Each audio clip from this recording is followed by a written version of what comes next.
We are watching on you. Bonjour, Pasteur Salomon. Oui, bonjour, M. Swani. Ok, merci. Parce que Buno Boza, leader d'opinion ou avocat du peuple. Nde tuteko mona yo na ba situation oyo juste eza na roleka ya monsieur le gouverneur de la province de Kinshasa André Kimbuta alobaki que na date il y a le 31 décembre mituka nyonso oeza na loboko ya Kimobali et koki kotambola na ville province ya Kinshasa. Nde tuteko mona yo étant que leader d'opinion ou avocat ya peuple nde tozo ba intention. Mais avant d'abord to les kakuna ceux qui osent na ba site oyo okoki ko dédicacer rapidement au co dédicacer. Bon, na zone merci d'abord www.lescombattants.com par Anderson na bande konama ya Samuel ya Congo que j'aime beaucoup. Ce sont des grands sites les plus considérés na diaspora congolaise na kata Congo vraiment zamna pas le message au Québec. Ok, merci. Voilà, retournons maintenant à notre propos. Quels sont tes propos, Pasteur Salomon Kanin? Voilà, merci beaucoup de parler dans la plateau à l'unité de l'espoir. Je vous dis vraiment beaucoup de mine dans la question là. J'étais vraiment tellement surpris de ne pas prendre le nouvel Wana dans la YouTube. Vraiment, ça m'avait beaucoup découragé. Dans quel sens? Parce que le gouvernement transport est relaté dans le ministère du transport et de la communication. C'est-à-dire que cette décision-là n'est pas à la compétence de André Kimbuta. La décision est dans la compétence du ministère du transport et de la voie de communication. Le ministre Zadi Justin Kalumba Mwanangongo, c'est lui qui est en charge de vos décisions. Et à part ça, le gouvernement a bien monté, bien qu'il ait bien monté, mais toutefois, on peut quand même donner quelques conseils. Le Congo n'est pas un État fédéral, c'est-à-dire que chaque province a un gouvernement local qui va avoir des décisions concernées par les États-Unis, le Nigeria, les États fédéraux. C'est-à-dire, par exemple, le mariage homosexuel, par exemple, dans 30 ans, mais dans Massachusetts, maintenant, ils ont révoqué. Mais comment ils ont dirigé le gouvernement central? Je ne sais pas si André Kimbuta fait de la politique, puisque moi je suis un pasteur, je n'ai pas fait de la politique, mais quand même en lisant, avec l'expérience que nous avons, on peut quand même avoir une idée de ce qui se passe dans la politique.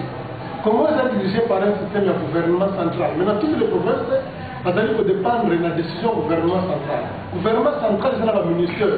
Les Cambodgiens véhiculent, les liés dans le ministère des Transports. Si par exemple, les gens doivent venir aborder M. André Kimbuta pour soulever le point, si les sages, je pense bien, Alimaki Atim Abatouane, ils ont combattu le Salama, ils ont mis tout ça à la voie droite, pas que le ministère des Transports, pas que de vous porter plainte pour nous. Mais le ministère des Transports, quant à lui, au Kamata dossier, on a combien de parlement va salir débat.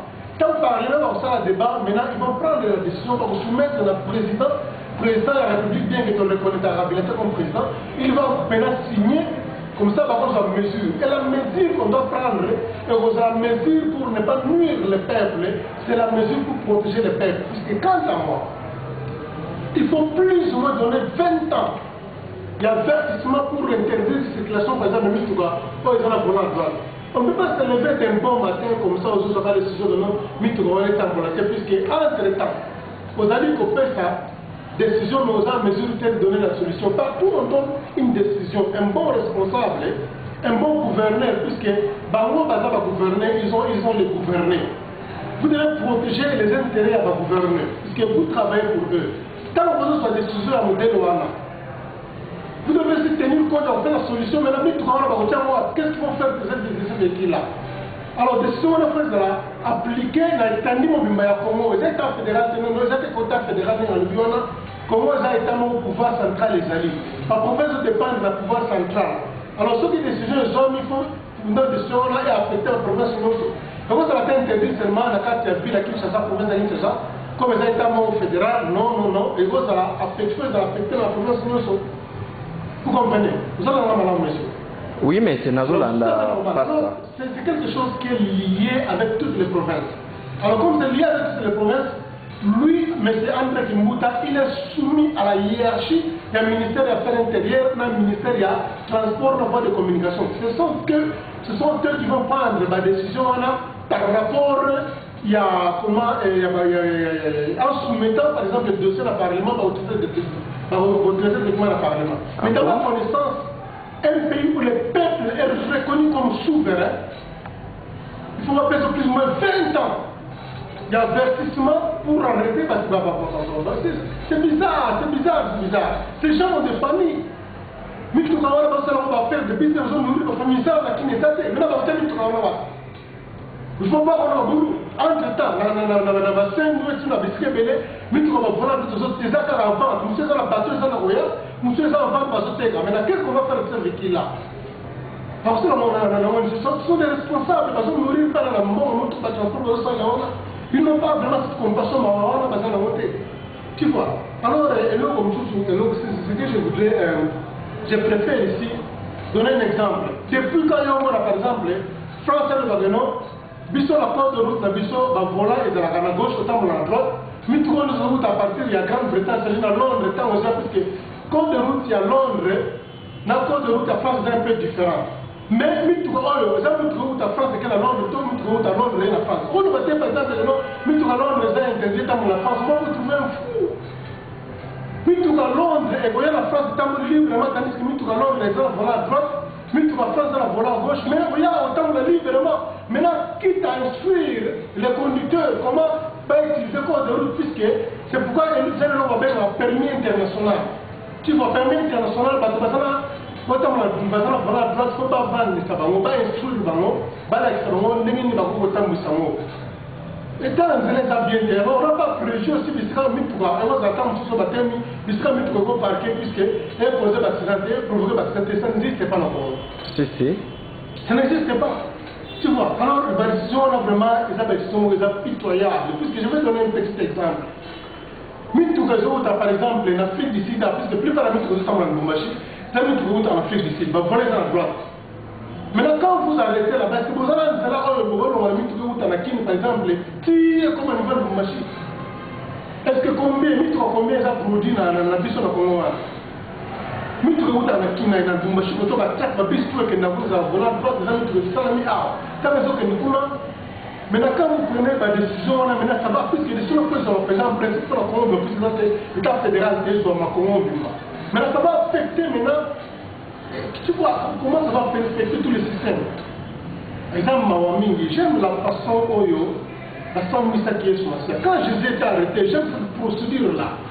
Les gens qui existaient 2000 ans passés, même Yesu et Paya, on a qui était le souverain sacrificateur. On a dit que non, cette affaire n'est pas dans ma compétence. À Kamati, tu ne dis pas Hérode. Tant que tu n'es pas Hérode l'a écouté avec plaisir. On a dit qu'ils ont la compétence, tu ne dis pas Pilate. Tu vois, les gens qui existaient 2000 ans passés, regarde cette mentalité, parce qu'on a abordé le problème à un accusé. Maintenant, regarde cette réflexion, dit que non, qui est dit que non, ce n'est pas ma compétence. Maintenant, quand les gens viennent voir un André Kimbuta qui existait 2000 ans, 2015 après Jésus-Christ, mais on va aborder de l'homme baptisé de Salma pour la Makamamou, tout le monde est dans la droite. Ceux qui partout, il y a existé 2015 avant, on va dire que c'est la compétence de la montée, par exemple, il y a la hiérarchie supérieure. Est-ce que lui ne peut pas reconduire les gens dans la hiérarchie ou dans sa décision? Tu vois un peu, dans la mentalité, il y a la mentalité de héros. Dans la mentalité, il y a Ponce Pilate qui nous existait 2015 ans passés par rapport à André Kimbuta qui existait dans le temps moderne. Qu'est-ce qu'est l'écart? Vraiment, quelqu'un qui se lève de bon matin sur la décision qui va affecter déjà. Mais tout le monde va donc c'est la solution. Le matin, nous, le gouvernement et nous sommes ou bien vous faites venir voilà à gauche, comme ça, puis il y a voilà à droite, d'accord. Le voir la fête de l'emploi, c'est bien, c'est une bonne chose. Mais dans les cas contraires, vraiment, c'est un échec. Je demanderai avec beaucoup de respect à André Kimbuta de leur finir sa bâtiment de mine. Alors vraiment, vous pouvez battre la décision en mode. Tu ne parles pas pour nuire la vie d'un peuple, mais tu es là pour soutenir le peuple, puisque tu étais entre guillemets élu par le peuple. Alors que tout le monde qui est alors amplement, je vais appuyer ma soupçon que vous fumez des chambres. Je m'excuse, nous avons appuyé mon thème. Je vais que par exemple, tu ne rentres pas dans toi-même, tu ne prends pas une bonne décision, aux hommes tu fais la révision. La décision, en tout cas, je vais appuyer ce genre de choses. Puisque tellement fumer des chambres, mais une autorité comme toi, on a respecté ma casse. Je ne pense pas que nous, au sein de la Cameroun, pour la Moukada, à des bons matins, que nous avons dit, ce n'est pas une bonne chose. Je vous remercie. Kimbuta yango. Bonjour madame. Tolobi na bango ba commander lisusu. Comment yozo kitsa mutu na chaussée voiture mutu aza koleka. Soke nyati mutu lobi kimbuta tala biso likambo. Kimbuta tali yango bien na lobi bon volant à droite hein. Sougonabino le 31 décembre 2015. Na 2016 makamwana abou. Voilà, droite est embolaté. Est embolaté par rapport à Nini. Par rapport à tout un accident ou par rapport à Nini. Les amis, tout cas, les autres embolats, ils ont aidé la population pour le transport. C'est mieux bâti quand la bango est embolat. Pour nga mon angé logo tiba olongola yango pour bâti quand mususu balongola mususu te. Bon, to senga pour la décision na e. A poussa moi, a poussa na moi décision na e pour bisto meka pe ko bongisa. To yi bana ndenge to sala. Bango pe baye ba ndenge ya ko changer ngo batia ba vola normal. C'est là ce qui mbuta aza mo contribuer ngo na mboka. Toi ba bit yango ezani nango bikino. Bit o ya aussi azoboya makambo ya volant droite. Et ça transporté aïe ba ta nanu aza papa. Ata nanu. Au moment décision ya ko ozwa. Pour les lois ya boya yango volant droite tambola kata mboka biso oyo. Biso to kuma ba chômeur. To misa musuti. Apa mo musala on a yé musa transport yango na saka chauffeur. To musa musuti. En tout cas, décision basée en est normale parce que volant droite est avantagé parce que nous avons un accident pour la motourate. Le gouverneur a changé de décision. Ok, merci Pasteur Salomoto qui au lobby moi moulai.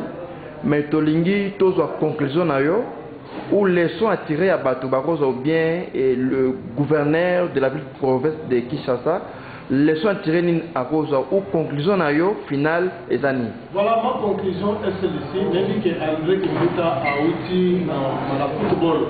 Alors le président de l'équipe encore, tu peux me rappeler encore? En DSMP. Ok, DSMP. Voilà, c'est-à-dire la politique est différente de la façon dont gérer le football.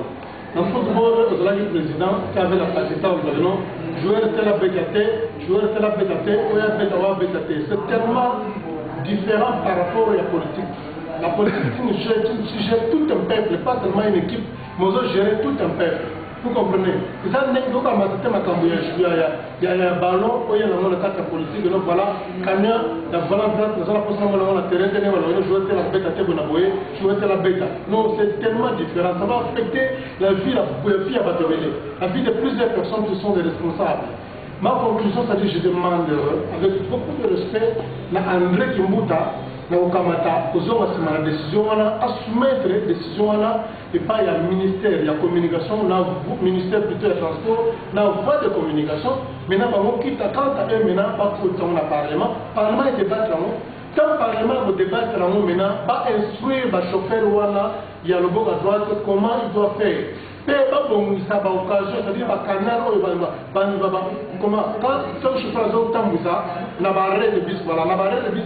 Pas comme ça va possibilité de se faire par qui carabine, soit affecté parce que nous peut provoquer l'accident, c'est tout ce qu'il peut faire. Il doit instruire le chauffeur ou le bango, va instruire le bango.